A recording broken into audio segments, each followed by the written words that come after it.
Hi everyone मु आज अति सहजरे आ कम समय मध्य हो जाउथबा मटन करी रेसिपीटे आपण मानक संगे शेयर करी। आज तो आमे प्रेशर कुकर रे मटन बनैबा किंतु सेमिति मटन बनैबानी जो थे आगे जिनस को कषा तापर सीटी देकी मटन को सिझे दबा नाई आमे एथिरे किछि डिफरेंट करिबा आ प्रेशर कुकर प्रॉपर यूज करिबा जो थिरे हमर काम सहजरे हो जिवो आ मटन भी जल्दी सिझी जिवो। सेथि पई प्रथमे मु 2टा पियाज नेइछि आ ताकू स्लाइस करी काटी देइछि। स्लाइस करी काटिला परे मु पियाजर पाखुडा को काढी दउछि। मु एठी अध केजी मटन पई मसला प्रिपेयर करूछि। मु एबे टमाटर को फाळ फाळ करिकी काटी दउछि। आ मु एठी 3टा आलू नेइछि ताकू मु बड़ साइज रे काटी दउछि। एबे चलंतु स्टार्ट करिबा मटन बनेबा। मु एठी सोरिष तेल नेइछि। सोरिष तेल रे मटन बास्ना भल आसे। मु एठी किछि सुखिला मसला नेइछि।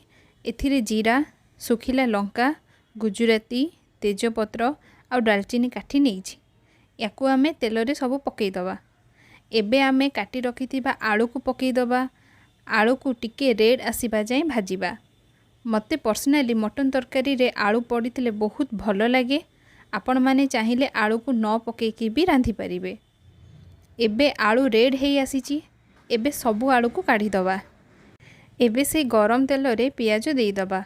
मो एठी अधा पियाज दउछि आउ अधा पियाज पछरे देबी। एबे पियाज को जरिला परे सेथिरे टमाटर देबी। आउ आमे जो मटन को धोईकी रखिथिले ताको एबे देई दबा। मो मटन धोइला परे सेथिरे लूण हळदी देई नथिली। सबु मटन को प्रेशर कुकर रे देला परे सेथिरे एबे 2 चमच लूण देबी आ 2 चमच हळदी देई देबी। आउ बाटी रखिथिबा अदा रसुण पेस्ट को सेथिरे देई देबी। आउ ऊपर बंचिथिबा पियाज सबु को देई देबी। एबे सबु को भलरे मिक्स करिबा। आउ फ्लेम को मीडियम टू लो रे रखिबा जेमिति मटन सिझी जीवो आउ सेथिरु पानी बाहर करिवो। एबे सबु को मिक्स करी गोटे सीटी आसीबा जाय ताकू छाडी दबा। एबे गोटे सीटी आसी सारिछि। प्रेशर कुकर ठंडा हैला परे ताकू खोलिबा। देखंतु मटन रे केते पानी बाहरिछि। आमे एथिरे किछि भी पानी ऐड करि नथिले। एमिति कले मसलार फ्लेवर मटन भितर को जाई थाए आ जल्दी सिझी जाई थाए। एबे एथिरे मो 2 चमच लंका गुंड दउछि काहेकि ना मटन टिके राग रहिले खाइबा को भल लागि थाए। गोटे चमच धनिया गुंड देइछि आ 2 चमच मटन मसला देइछि। आउ ऊपरे किछि कस्तूरी मेथी देइछि।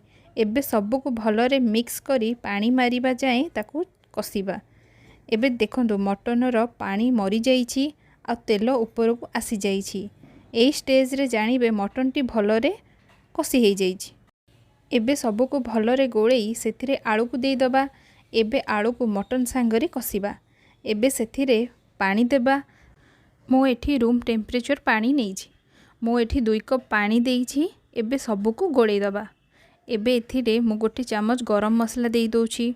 एबे प्रेशर कुकर रु लगेई दबा आउ 3 रु 4 टी सीटी मारिबा पई छाडी दबा। एबे गैस को ऑफ करि दबा। देखंतु मटन आमर रेडी हे जाइछि। एबे ऊपरे अल्प धनिया पत्र देई दबा। आपण माने थरे मटन को एपरी रांधी की देखंतु मटन बास्ना रे घर महकी जीवो। देखंतु मटन गुडा केते भलरे सिझी जाइछि आउ देखिबा को भी बहुत टेस्टी लागुछि। एबे याको आमे प्लेट रे काढी दबा। देखंतु मटन कलर केते बढ़िया आसीछि आउ मटन ग्रेवी रो थिकनेस पूरा परफेक्ट आसीछि। एमिति रहिले मटन खाइबा को बहुत भल लागि थाए। आपण माने थरे ट्राई करंतु आ मते कमेंट सेक्शन रे निश्चय जणांतु। जदि आपण मानकु मो रेसिपीटी भल लागि थाए please please please like share and subscribe करिया को बिल्कुल भूलिबेनी। Thank you bye bye.